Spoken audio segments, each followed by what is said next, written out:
प्यारे बच्चों, आज हम कारक प्रकरणम अर्थात कारक के विषय में पढ़ते हैं। कारक क्या होता है प्यारे बच्चों?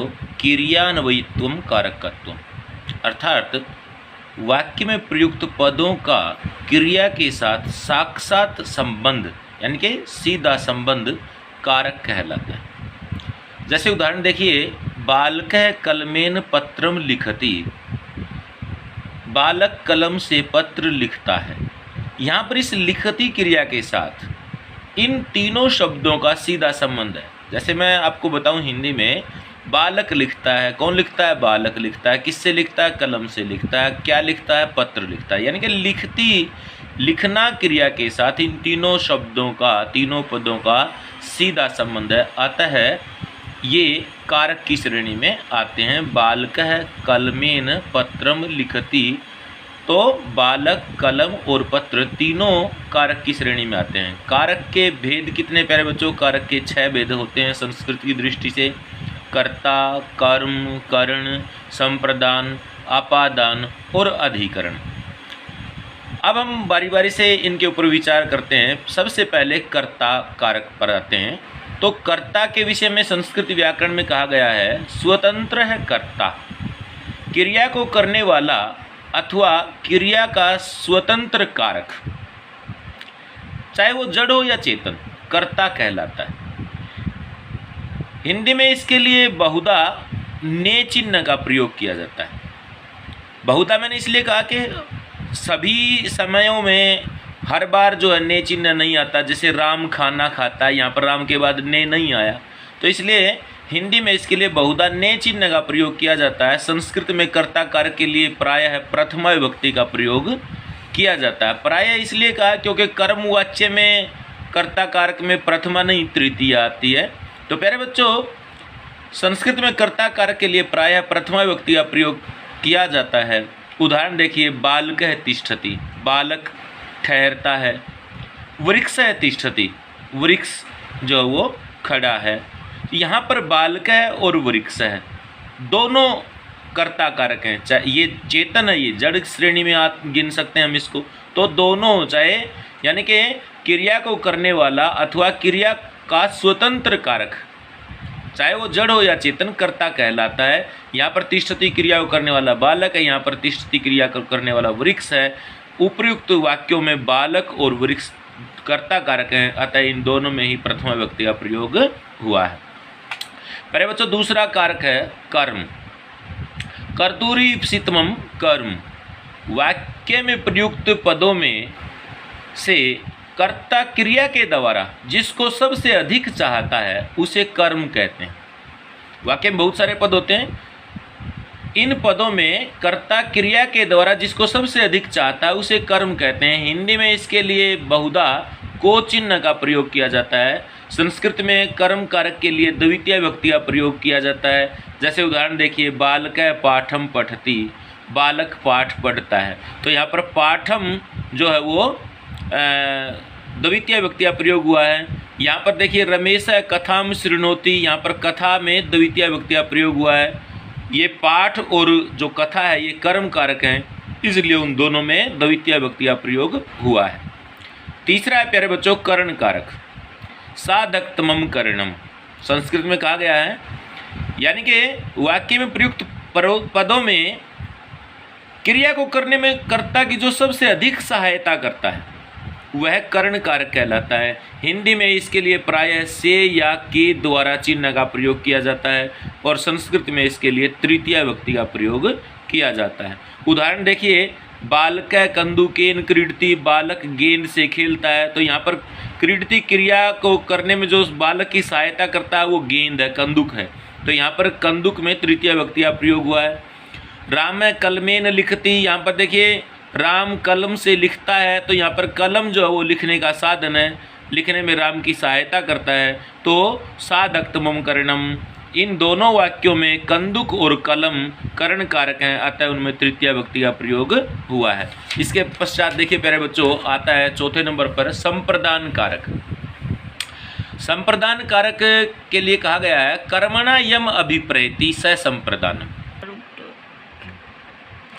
दान इत्यादि कर्म के द्वारा कर्ता जिसे उद्देश्य बनाता है, कर्ता जिसे उद्देश्य बनाता है अथवा जिसे कोई वस्तु दी जाए या जिसके लिए कोई क्रिया की जाए वह संप्रदान कहलाता है। हिंदी में इसके लिए को या के लिए चिन्ह का प्रयोग किया जाता है। संस्कृत व्याकरण में इसके लिए चतुर्थी विभक्ति का प्रयोग किया जाता है। उदाहरण देखिए प्यारे बच्चों, माता बालकाय मोदकम यच्छति, माता बालक को लड्डू देती है। यहाँ पर माता करता है, यच्छति क्रिया है और मोदकम कर्म है। और कर्म जो ये लड्डू देना रूप कर्म है, ये किसे उद्देश्य बना करके किया गया? बालक को। यानी कि दान इत्यादि कर्म के द्वारा कर्ता जिसे उद्देश्य बनाता है, यहाँ पर बालक को उद्देश्य बनाया गया है। जिसे कोई वस्तु दी जाए अथवा जिसके लिए कोई क्रिया की जाए, यहाँ पर लड्डू बालक को दिया गया और ये यच्छति क्रिया भी बालक के लिए की गई है। अतः यहाँ पर बालक संप्रदान कारक है और इस संप्रदान कारक में चतुर्थी विभक्ति का प्रयोग हुआ है। इसी प्रकार दूसरा वाक्य देखिए, अध्यापक छात्राय पुस्तकम यच्छति, अध्यापक छात्र को पुस्तक देता है। तो यहाँ पर छात्राय में चतुर्थी विभक्ति है क्योंकि छात्र जो वो संप्रदान कारक है। इसके बाद है प्यारे बच्चों अपादान, और अपादान के लिए कहा गया है ध्रुवम पाए अपादानम। यानी कि ध्रुवम का मतलब है स्थिर, अपाए का मतलब पृथक होने की स्थिति में, पृथक होने की स्थिति में स्थिर पदार्थ अपादान कहलाता है। हिंदी में इसके लिए से चिन्ह होता है जो पृथकता बोधक होता है, चिन्ह का प्रयोग किया जाता है। संस्कृत में इसके लिए पंचमी विभक्ति का प्रयोग किया जाता है। उदाहरण देखिए, जैसे वृक्षात पत्रम पतति। दूसरा उदाहरण है बालकः विद्यालयात गृहम गच्छति। यहाँ पर प्यारे बच्चों देखिए, वृक्षात पत्रम पतति, वृक्ष से पत्ता गिरता है, वृक्ष तो नहीं गिरता ना, वृक्ष स्थिर है, अतः ये अपादान है। पृथक होने की स्थिति में जो स्थिर पदार्थ है वह अपादान कहलाता है। इसी प्रकार बालकः विद्यालयम गृहम गच्छति, बालकः विद्यालयात गृहम गच्छति, बालक विद्यालय से घर जाता है, विद्यालय तो नहीं जाता ना, विद्यालय स्थिर है, इसलिए ये अपादान है और इसमें पंचमी विभक्ति का प्रयोग हुआ है। उसके बाद देखिए संबंध कारक है। संबंध को संस्कृत में कारक नहीं माना गया क्योंकि संबंधित व्यक्ति का क्रिया के साथ साक्षात संबंध नहीं होता। संस्कृत में कहा गया षष्ठी शेषे, यानी कि जो कारक हमने अभी तक किए हैं, कर्ता, कर्म, करण, संप्रदान, अपादान और एक आगे अधिकरण जो आएगा, वो कारक जहाँ पर घटित नहीं होते वहाँ पर संबंध होता है। इसके लिए उदाहरण देखिए, दशरथस्य पुत्रः वनम गच्छति, दशरथ का पुत्र वन जाता है। यानी कि ये गच्छति जो क्रिया है, गच्छति कौन कर रहा है, गच्छति क्रिया कौन कर रहा है, जात वन में कौन जा रहा है, पुत्र जा रहा है, दशरथ कहीं नहीं जा रहा। तो दशरथ का इस गच्छति क्रिया से कोई सीधा संबंध नहीं आता है, ये दशरथ कारक की श्रेणी में नहीं गिना जाएगा। इसी प्रकार महाराजस्य अश्वः रुग्ण अस्ति, महाराज का घोड़ा रुग्ण है, यानी कि घोड़ा रुग्ण है ना, महाराज तो नहीं। अतः उपर्युक्त वाक्यों में दशरथ का गच्छति क्रिया से तथा महाराज का रुग्ण अस्ति से साक्षात संबंध नहीं है, तथापि संबंध की अभिव्यक्ति के लिए संस्कृत व्याकरण में षष्ठी विभक्ति का प्रयोग किया जाता है। हिंदी में इसका चिन्ह का, के, की, रा रे री इत्यादि होते हैं। यह संबंध प्रायः 4 प्रकार का होता है। जैसे देखिए, पहला है स्वस्वामी संबंध, जैसे रामस्य भवनम सुंदरम अस्ति, यहाँ पर राम है जो स्वामी, रामस्य स्वामी है, इसलिए इसमें षष्ठी विभक्ति आई है रामस्य, और भवनम जो अश्व यानी कि वस्तु है, तो रामस्य भवनम सुंदरम अस्ति, यहाँ पर जो षष्ठी विभक्ति है वो स्वस्वामी संबंध के कारण आई है। उसके बाद देखिए जन्य जनक संबंध, दशरथस्य पुत्र वनम गच्छति, तो यहाँ पर दशरथस्य पुत्र, यहाँ दशरथ और पुत्र में जन्य जनक संबंध है। सेवक स्वामी संबंध भी होता है। राज्ञ पुरुष धावती, राजा का पुरुष दौड़ता है, यहाँ पर देखिए पुरुष दौड़ता है, राजा नहीं दौड़ता। तो इस यहाँ पर राज्ञ में जो षष्ठी विभक्ति आई है वो सेवक स्वामी संबंध की अभिव्यक्ति के लिए आई है। अवयव अवयवी या अंग अंगी संबंध, बालक नद्या जलम पीबती, बालक नदी का पानी पीता, तो नद्या और जलम में जो संबंध है वो अवयव अवयवी संबंध है। कार्य कारण संबंध भी होता है, जैसे सुवर्णस्य आभूषणम सुंदरम अस्ति, ये जो आभूषण का कारण है सुवर्ण, इसी प्रकार लोहस्य खनित्रम तीक्ष्णम भवति, लोहे की कस्सी जो है तीखी पैनी होती है, तो खनित्रम का कारण है लोह, तो कार्य कारण संबंध के लिए भी षष्ठी विभक्ति का प्रयोग किया जाता है। प्यारे बच्चों, अधिकरण कारक देखिए, आधारो अधिकरणम, अर्थात आधार को अधिकरण कहते हैं।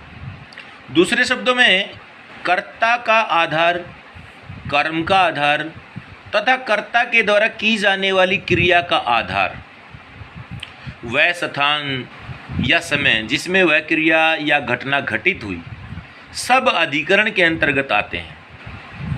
हिंदी में इसे में या पर चिन्ह के द्वारा अभिव्यक्त किया जाता है। संस्कृत में अधिकरण के लिए सप्तमी विभक्ति का प्रयोग किया जाता है। जैसे उदाहरण देखिए, वानरः वृक्षे तिष्ठति, वानर वृक्ष पर बैठता है, तो यहाँ पर कर्ता का आधार है वृक्ष और वृक्ष में सप्तमी विभक्ति आई है। बालका सायंकाले क्रीडा क्षेत्रे क्रीडन्ति, बालक शाम के समय खेल के मैदान में खेलते हैं, तो यहाँ पर सायंकाले समय है जिस समय क्रिया घटित हुई, और जिस स्थान पर क्रिया घटित हुई क्रीडा क्षेत्रे, वो दोनों ही अधिकरण की श्रेणी में आते हैं। अतः इन दोनों में ही, इन तीनों शब्दों में वृक्षे, सायंकाले और क्रीडा क्षेत्र, इन तीनों में ही सप्तमी विभक्ति का प्रयोग हुआ है। प्यारे बच्चों, अंत में हम संबोधन के विषय में जानते हैं।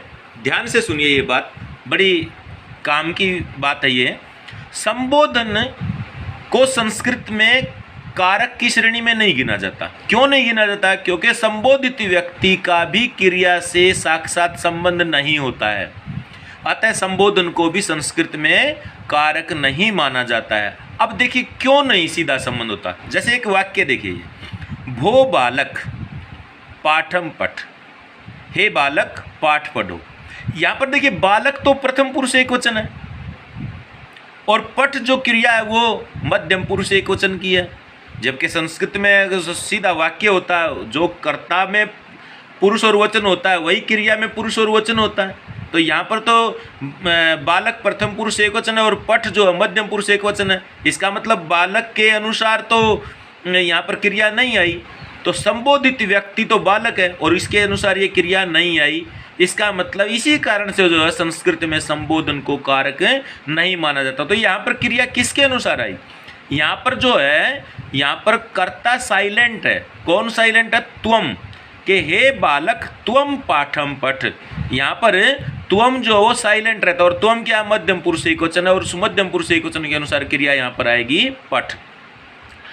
भो बालक त्वम पाठम पठ, यानी कि यहाँ पर संबोधन जो है उसके अनुसार क्रिया नहीं आई, अतः संबोधन को कारक की श्रेणी में नहीं गिना जाता। हिंदी में संबोधन के लिए हे, अरे इत्यादि चिन्हों का प्रयोग किया जाता है।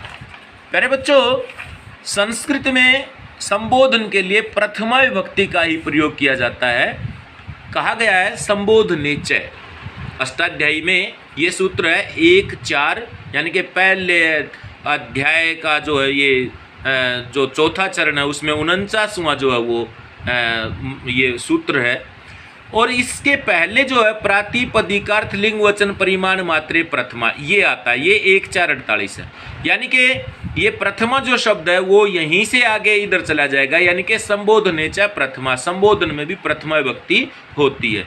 जैसे उदाहरण देखिए, बालकाः अत्र आगच्छ, बच्चों यहाँ आओ। यहाँ पर बालका में जो है प्रथमा विभक्ति का बहुवचन है, बालक है, बालकू, बालका, तो यानी कि संबोधन में भी प्रथमा विभक्ति का प्रयोग होता है। हाँ, एक वचन संबोधन में कुछ व्याकरणिक परिवर्तन होते हैं। जैसे बालकः में पीछे विसर्ग आते हैं प्रथमा विभक्ति एकवचन में, और संबोधन में हे बालक यहाँ पर विसर्ग नहीं आते। तो ये व्याकरणिक परिवर्तन है ना। ये आपके विद्यालय स्तर पर समझने की इसको इतनी ज़्यादा विस्तार से आवश्यकता नहीं है, किंतु ये बात सर्वमान्य है कि किंतु संबोधन में विभक्ति सर्वत्र प्रथमा ही होती है, यानी कि संबोधन में प्रथमा विभक्ति का ही प्रयोग किया जाता है। तो प्यारे बच्चों, आज हमने कारक के विषय में जाना, आपको अच्छे तरीके से समझ में आ गया होगा। धन्यवाद।